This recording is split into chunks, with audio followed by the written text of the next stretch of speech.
Hello and welcome to Andrews Today. I'm your host, Gadiel Zelaya Martinez. Andrews University engineering professor Jay Johnson recently received a $1.5 million grant from NASA. Here is Alicia Thomas with more. We have just received ion teams at Auburn and Embry-Riddle University are funding fundamental research in space physics. Professor Jay Johnson, the newest member of the engineering faculty, began working the fall of 2016.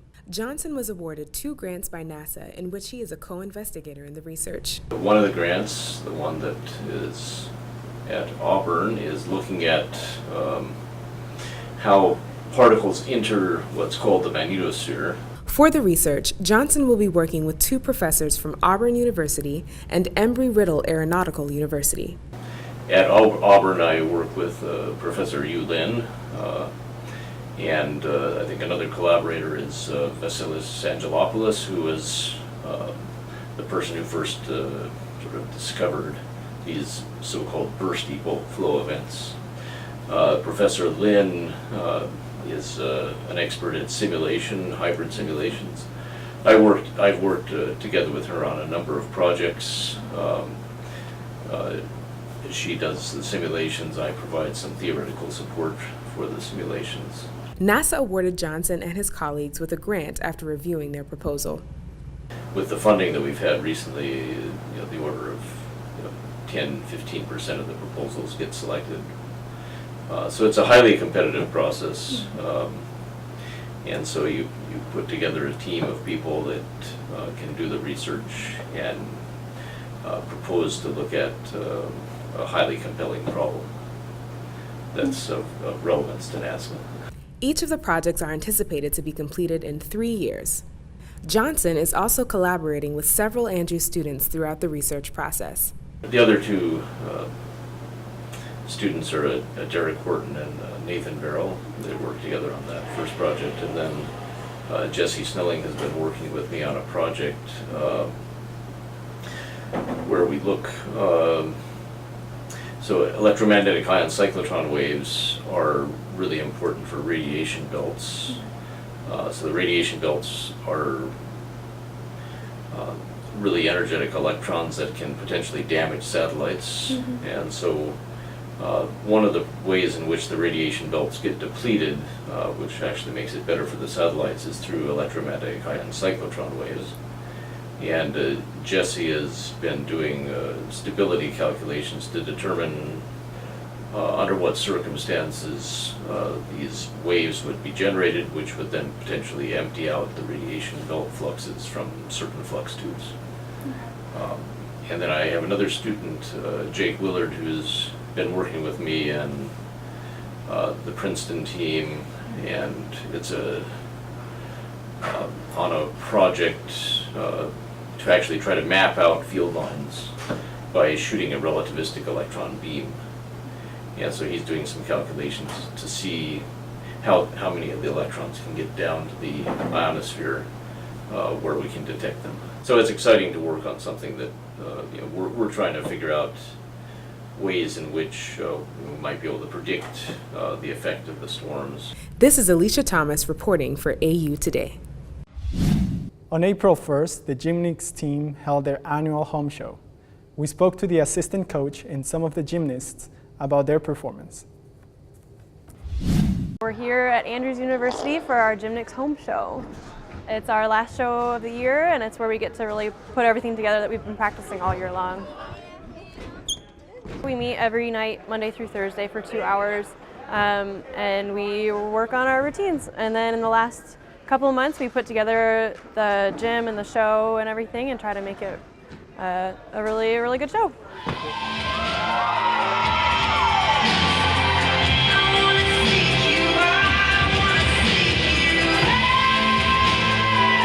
So Gymnix is a ministry, and we travel around, we do tours, talking to schools and young kids, showing God through ministry. And our ministry is gymnastics. So you can take anything that you do and use your talents to praise God.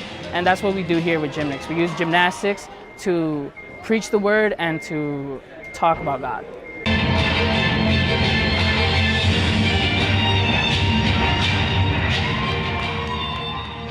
When we go to Adventist high schools, we'll often do their church programs, and we'll have special programs for Sabbath school. We'll do skits on songs.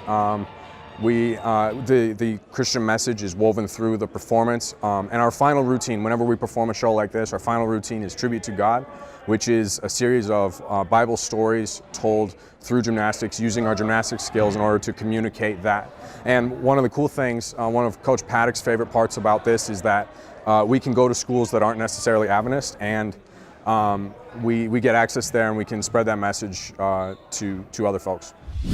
The Be Healthy Bearing Mobile Farm Market is a farmer's market on wheels that delivers fresh local produce throughout Berrien County. The Mobile Farmers Market is an intervention that was put together by a handful of partners in the community. Be Healthy Berrien is a conglomerate of businesses that combine the health department, Lakeland Health Systems, the YMCA, Southwest Michigan Planning Commission, and they reached out to us at some point a couple of years ago, where we kind of partnered with them to try to break the barriers of food deserts. So there's some students moving peaches. There's some students in front of the mobile market, some more, some of our baskets, some of them jumping in front of the truck.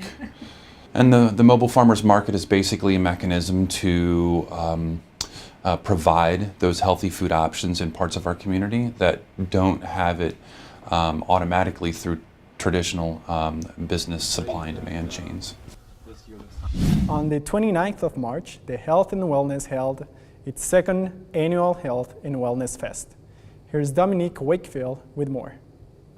The expo is really the starting event of that two-day event to really inspire and transform Andrews University through health and wellness based on our whole initiative that we have on campus. And so the expo today is really to bring anyone who's interested into all the things the university offers to help you with your personal wellness transformation on an emotional, mental, spiritual, physical level, and to really know what's available to students, faculty, staff, and the community. So we're just displaying that and giving people a chance to get to know their personal health status. So we're doing full body scans, there are blood pressure checks, blood glucose tests, there's other activities for people to explore where they're at with their wellness. We have representation from all across campus today. We were focused on on-campus resources, so today University Health and Wellness is representing as the overarching initiative. Then we have Counseling and Testing Center, who offer specific services related to emotional and mental well-being.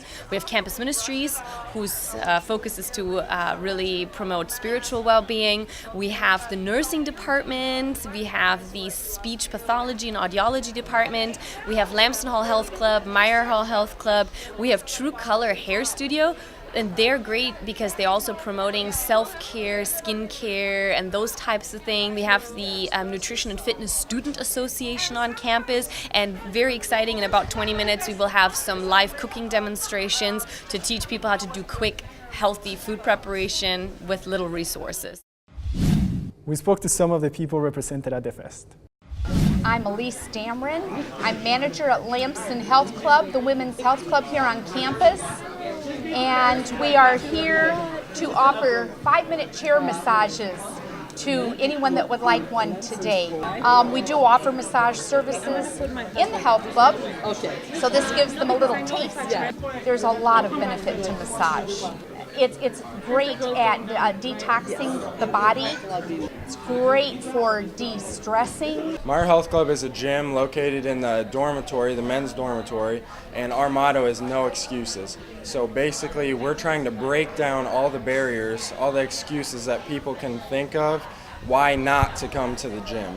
The focus of today is to kind of raise awareness of Meyer Health Club, because a lot of people in the community, they might not know about Meyer Health Club and what we stand for, and we're here part of the Fit Expo, just trying to kind of raise awareness of the fit lifestyle in general, because there's a lot of benefits to being fit and to lifting weights. I'm from True Color. Hair Studio. We're the on-campus hair salon, and we're here today to help students learn more about their pH levels and how that affects their appearance and overall health. As far as skin goes, if you have a good pH level, it helps your outside of your skin actually become more acidic and helps you combat acne and different skin issues. If you're more acidic inside your body, that actually is going to make you feel more sluggish. You're going to be more apt to get sick if something comes along. And it's important to remember also that not only diet would affect those levels, but if you're more stressed or not getting sleep, your body's going to become more acidic.